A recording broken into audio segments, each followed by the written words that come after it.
Hello and welcome to Are You Not Entertained? I'm Daniel. I'm Rachel. And I'm James. And it's been a long time coming, but we're actually going to talk about Free Guy. Yeah, we're a little late on this one, but, we have never shied away from revisiting something that isn't extraordinarily fresh. Well, yeah, no, we have not. We've got some episodes on some really old stuff, so This isn't that old, so I don't feel too bad. But still want to do an episode on Rear Window. Well, see, there you go. Hey, yeah, there's great movie. There's some things that we just it's not that we miss them per se. There's just probably other things to talk about at the time, or also a pandemic, which just made scheduling of literally everything difficult. Yeah. Mm-hmm. But you guys are huge nerds, so of course we have to cover Free Guy, which is Thanks for that. Video game based. Great transition. No, that was clean. I like that. Free Guy, the Ryan Reynolds joint. Yep. Yeah, I know that you've said in previous, I'm just kind of out of curiosity, I know you've said in previous podcasts that you're kind of over the whole Ryan Reynolds thing, like his shtick. It was so last season, so... Yeah, and I mean, at the same time, it's not that I hate Ryan Reynolds. I think he's incredibly charming. I think that it started that shtick is getting a little tiresome, but more so when he's playing a more realistic character, because that's when the I'm a schwarmy asshole becomes a little less charming when you're 40 than when you're 27. And that's all I mean by it. Like he's not a young guy anymore, and so that personality gets a little less attractive to me. But that's me personally. Sure. So I'm sure, but you didn't have I'm assuming that you didn't have a problem with it in this then, because it's not. No, I thought it was great. Yeah, I thought it was perfectly built for that personality type. Okay, cool. Yeah. No problems here on that front. I was just curious because, I can't really think of anybody that could play this role that would make it as entertaining. Without it being like overly cheesy. Yeah. I think that's where you kind of fall into it, like the happy-go-lucky idiot that's trying. Well, because that's what he is. He's a happy-go-lucky idiot that's trying to, he's been influenced by the beauty of a girl and is trying to like get her attention, essentially, which is how happy-go-lucky idiots kind of do things. Yeah, but most of the time, happy-go-lucky idiots are definitely characters that you're not intended to relate to. Or, well, you are intended to relate to them, but there's kind of a cringy nature to them. Right. And I never felt like there was a cringy nature to Guy in this. Yeah. Like, there were times where it was insanely naive, but you expect that knowing that he's a NPC. Right. Yeah, exactly. A computer character. Yeah, he's a child. Essentially. Yeah, I mean, he has one job, and that's to buy a coffee and go into the bank and get robbed. And get held up. Yeah. You had one job. All you got to do is get robbed. Uh-huh. Well, yeah, and he's not supposed to develop. That's right. The unique thing about this specifically is as an NPC, he's supposed to be static. Mm-hmm. But then he changes. And one day he says something that he wouldn't normally say. And from there, he just grows. Yep. He adapts. Mm-hmm. He evolves. He changes into a whole thing. He does. He turns into a thief himself. He does, yeah. He's robbing from the bad guys, so, Which, if you've ever played any of these video games, everybody's a bad guy, so... every real character, every real person that's playing is essentially playing to be the bad guy in a game like this. It's which makes me kind of wonder what the underlying message is. It's like once you take the red pill and your eyes are open, you become evil and a criminal. Yeah, maybe.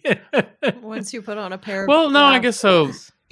Yeah, no, those are all people from the outside. So I guess actually, if you're an idiot and then you put on the glasses and can see like and they live, then you can see the way that it actually works, and you can use the game to beat the game. Yeah. Like he does it as a good guy, and that's what's so novel about him. Right, exactly. Yeah, that's what gained. I don't know. I'm trying to look for notoriety. meaning in a movie that I don't think it was intending meaning in that way. The ultimate meaning is when you put glasses on, you can see the world. The ultimate meaning is that friends can do anything. Okay, fine. Okay, yeah, fair. Mine was a joke, but thank you guys for neither one laughing. I really appreciate the encouragement. Next time, be funny. Whoa. This is a safe space. I'm sorry I didn't laugh. Wow, it is violent on here in the evenings. But speaking of violent, I thought Taika Waititi was such a fun villain. Mm-hmm. Just so nonsensical and dramatic for the sake of being dramatic. Yes, he was. I'll be honest with you. That was part of what I didn't like. What? How can you not like the denim trench coat? You didn't like Taika Waititi as a bad guy? As the bad guy? I mean, like, when you put it that way, of course, I like him. I think he's incredibly funny. I think he's a great actor. I think he's a great director. And I have a lot of respect for him. But, and I know this is a farcical movie. I felt like he pushed it over an edge. This reminded me of Grandma's Boy a lot. Okay. And continue. It made the movie feel a little older than it is to me. But he spoke so young and hip. Right, but it felt like somebody who wasn't young and hip trying to pretend that they're young and hip. And I don't know. It wasn't that it was bad. I'm not trying to say that the movie was bad because of that or anything like that. And I don't hate it. It took me out. I don't know. Every time that he came onto screen, I was just like, ugh. And I was a little less invested in the movie. Interesting. I kind of appreciated it that he seemed so out of touch because he's just an irredeemable douchebag through this entire film. Yeah.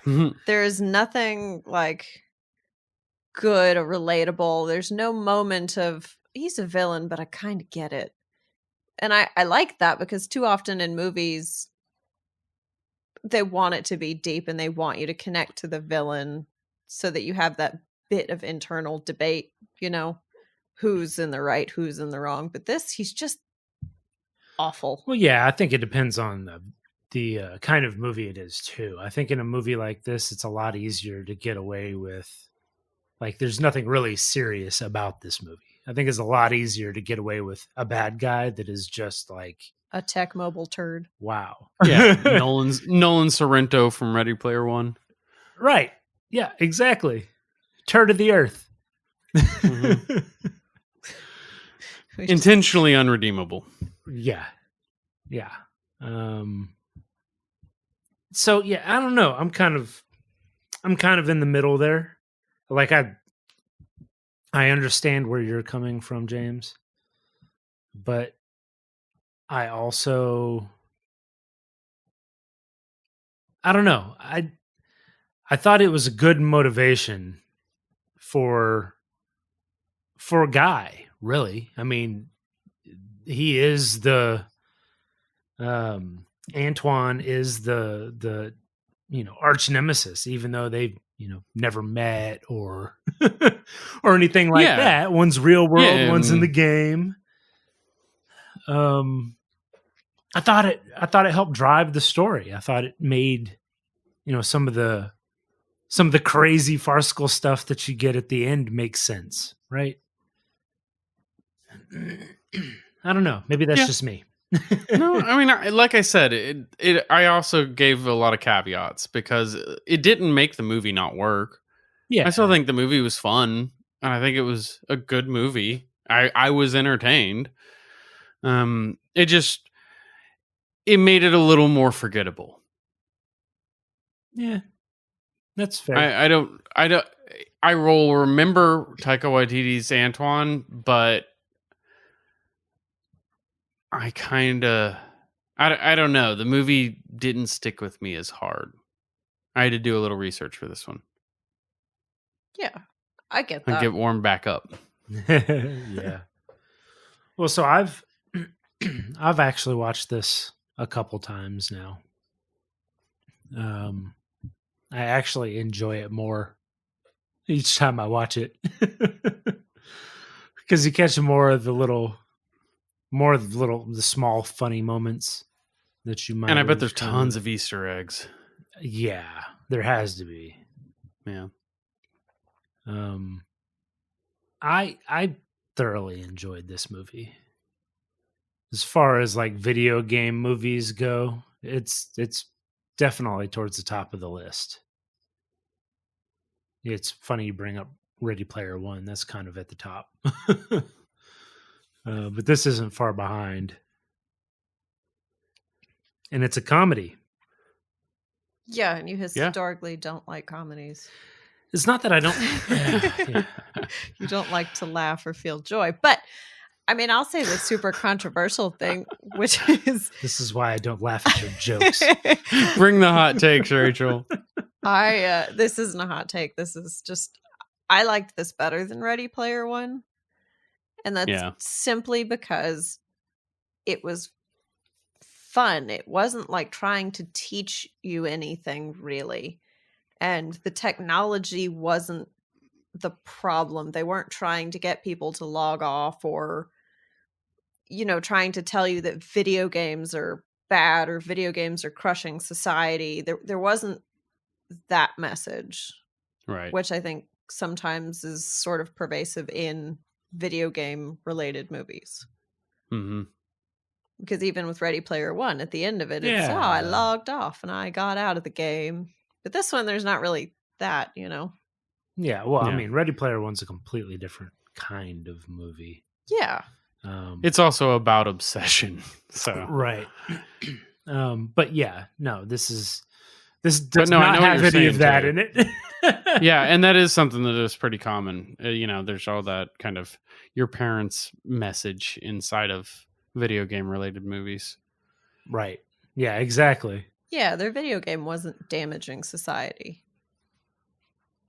Right. Not any more than the way movies didn't damage society for your generation, even though your parents probably thought moving pictures would.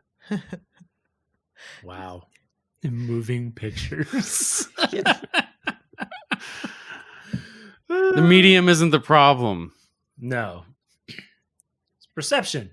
Perception. Perception's the problem. And I think this especially had a really good cast. Yeah. They weren't necessarily like huge all-star names, but man, they were incredible. They were so good, and they had such great chemistry as a cast, as a bunch of them. I thought Channing Tatum was hilarious as Revengeman Buttons. Oh my God. That was so good. Super good. Even the name was hilarious. Honestly, one of the best parts of that is watching the outtakes and how many tries it took for him to say Revengeman Buttons. Yeah. Without laughing. Revengeman Buttons. I know that we'll get into that part later. Okay. Spoiler alert. All right. Yeah. No, I really appreciated the romance between Millie and Keys. I thought that Joe Keery and Jodie Comer had some really great, like, genuine chemistry. It didn't feel forced. They felt like they had been friends for a long time, but something more could come of it. I thought I liked that story a lot, and I'm really glad that was there, because I think if it had just been the saving the artificial world, it would have felt a little bit hollow. Sure, yeah, saving and I guess we'll go ahead and, since we haven't said spoiler alert yet. We haven't really spoiled anything at this point, but we will. We will. Yeah, we always do. Yeah. I think that saving the island. Well, basically, they were saving AI. Is pretty Right. much what they were trying to save. But the island is kind of what the whole kickoff was. The basis for the architecture of whatever. I forget even the name of the game. I mean, it's a MacGuffin. It's the place they got to get to so they don't die. Right. Yeah. Yeah, it's a. Yeah, I can't even remember the name of the game that oh well. Anyway. Oh yeah, I don't remember it either. I mean, I just thought Grand Theft Auto there every time I saw it. Right. Yeah. It was a lot like that. Man. Oh well. Fairly large thieving car. I don't think that's the name of it. What are you? Their game within Free City? Free City. Free City. No, we were talking Yeah. about Free City. Oh, I thought you meant their game that they had. No. I'm not even going to try to remember that. Like I said, this movie was a little bit more forgettable to me. Yeah, that was not important. Anyway. Anyways, the game was called Free City, and it was based on Grand Theft Auto. Wow, as it would be, right? Right. I was going somewhere, and then I forgot the name of the game, and then I forgot what I was saying. So You're welcome. that's it's perfect. I do like the fact that this isn't a sequel Not a or an adaptation. This is a genuinely new IP. This wasn't a manga first or, a young adult novel or a fan fiction online or a video game. This was like they wrote this movie to make this movie. And right. that is shockingly rare outside of Oscar movies. Yeah, more and more. Yeah. And that is even not becoming the case anymore. I like sequels and I love franchises, and even I am getting tired of it. How? Yeah, I get it. Yeah.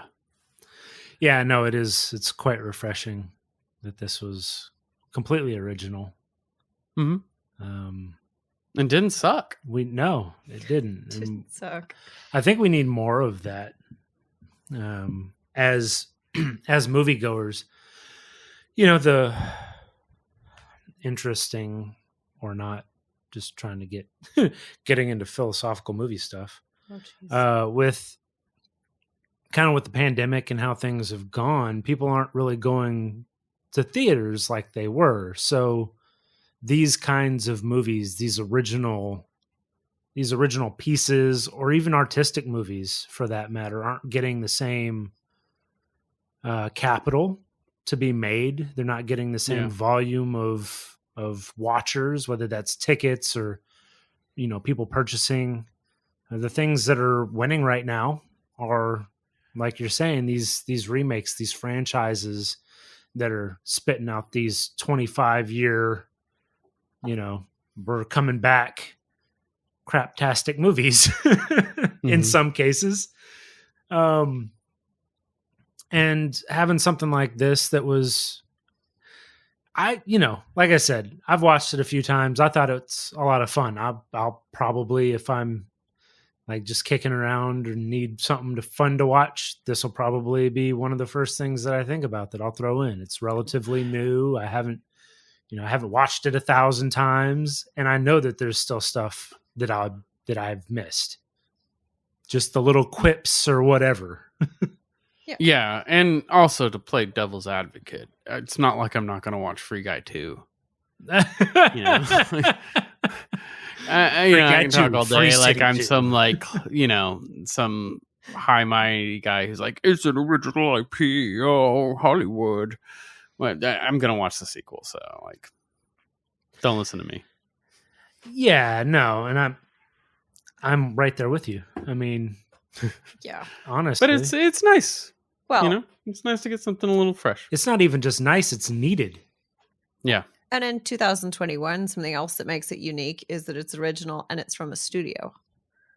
Because right now, Yeah. most original movies you're seeing come around, they're streaming service movies. Yeah, Netflix. Right. And so this, I'm not Amazon, saying Hulu. Netflix movies aren't good, but they tend to lack that little something that make them feel like real movies, like go to a theater type of movie. Mm-hmm.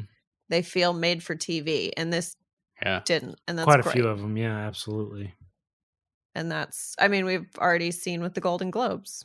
Netflix is who was kind of kicking some butt. So, it's a streaming platform that makes movies. I mean, yeah, that's who's making them right now. Right now, what else can you do? So it was great to see this and to see it be a genuine production.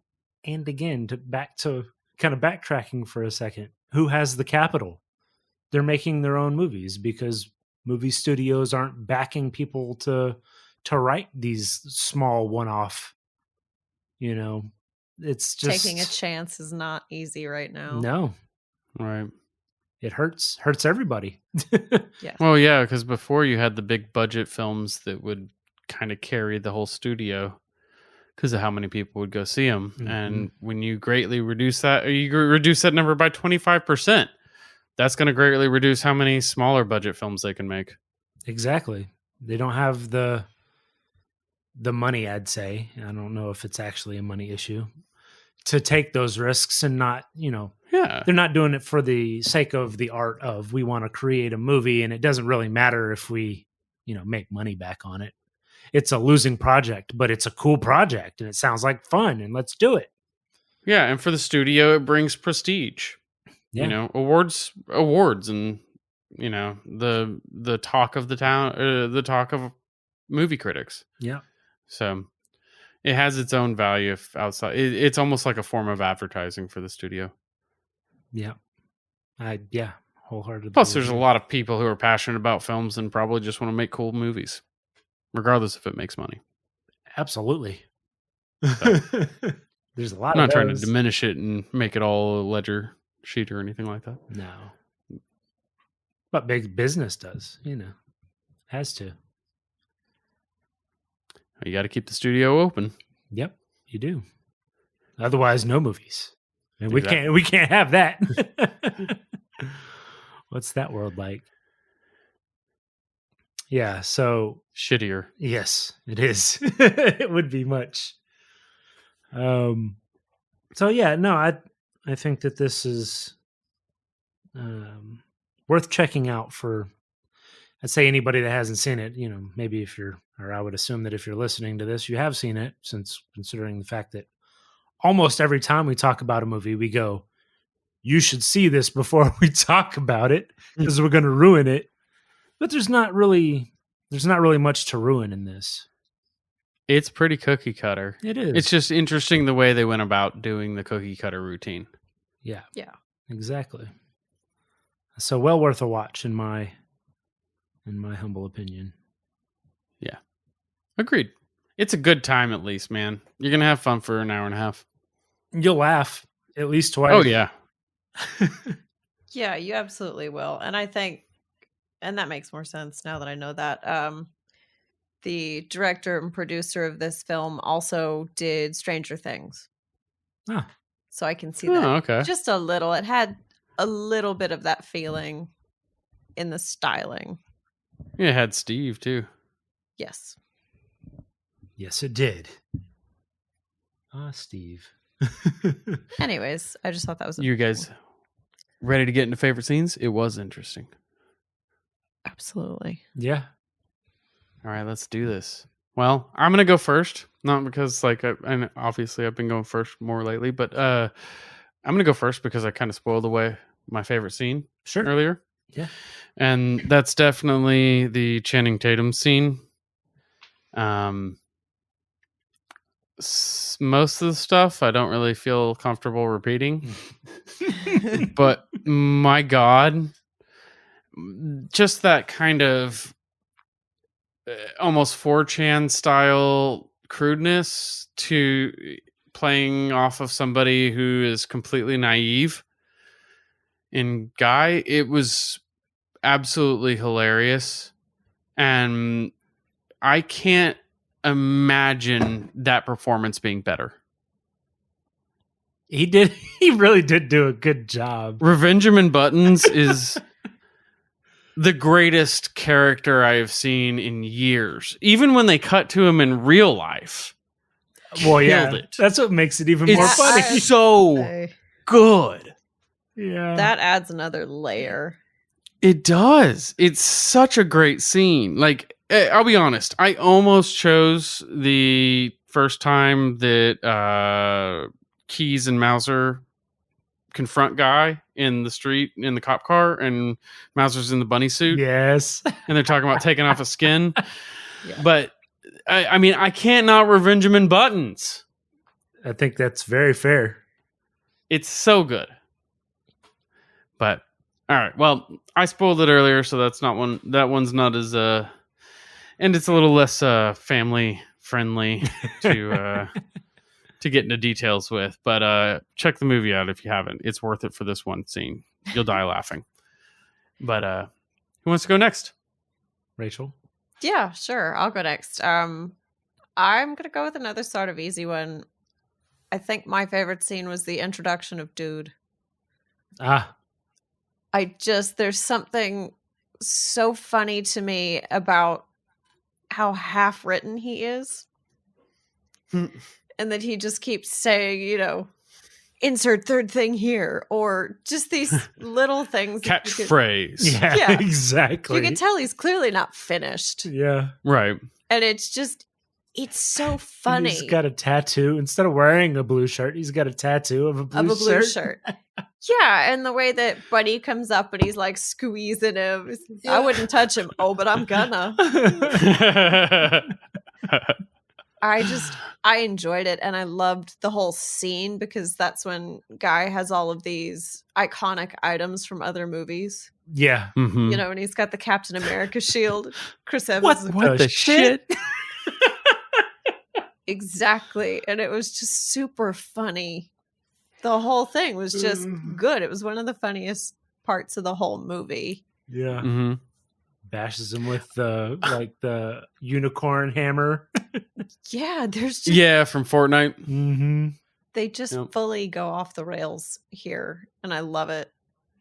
Especially just because you have to think about that's his next big character is Dude. Yeah. Yeah. Dude. Dumb. Man, I saw. I believe I saw like a little interview, and if I don't remember where I saw this. So sorry for whoever it was that I'm not crediting. But from what I understand, Ryan Reynolds thought it was going to be hard to get Chris Evans to do that, and he basically just like called his guy, and Chris Evans was like, "Yeah, I'll come down for a day." Nice. And it was just like that hard, and he was like, "Yeah, no, I'll be there." I was like, I didn't think it would be that easy to get Captain America. Well, that's awesome. Way to go, Chris Evans. Thank you for making a great part in this movie. Thanks for being cool, man. Yeah, exactly. Well, that's a hell of a scene. That was mine. So how about you, Daniel? Mine is actually when they go to, it's kind of towards the beginning when he's not really met yet. Molotov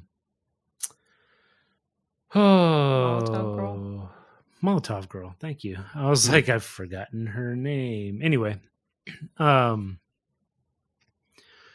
when she's going to try to retrieve the video clip from Revengeman Button's like lair, I guess. Oh yeah. So they get in there, and so a huge fight ensues. They get help getting in, but then like all the security kind of comes out, and they're doing all the fighting, which is awesome. I thought it was really good action there, but then them taking off, Guy hops on the bike, and Molotov Girl hops on in front of him, yeah. And then starts shooting as he's doing donuts. And then they fly out the window. And she was like, does this thing fly? No. I Also, the joke when she jumps on his lap and goes, "Is that a Glock in your pocket, or you just have, or is that a Glock in your pocket?" And he's like, "No, it's 2 Glocks." Yeah, that was really funny too. Yep. Just the complete innocence. Yep. Yeah, Yeah. It was good. It was good fighting too. definitely. No, good choice. There were a lot of great scenes in this movie. I'm liking it the more we talk about it. You should rewatch it. I'm telling you, Gonna man. have to go see it. It's like I just forgot it. Yeah, Yeah. that does happen. Yeah, but it was like 2 weeks ago. Oh well. It's been a long 2 weeks. Also true. Yeah. Hence why there's been a small hiatus. Yes. Yes. All right. Well, then I think that just about wraps it up for Free Guy. Anything else you guys want to cover? Nope. Don't think so. Yeah, no. All right. Well, hopefully our coverage of Free Guy was as fun as the movie was. If you enjoyed it, please go online and like and subscribe, and make sure to join us next time on Were You Not Entertained?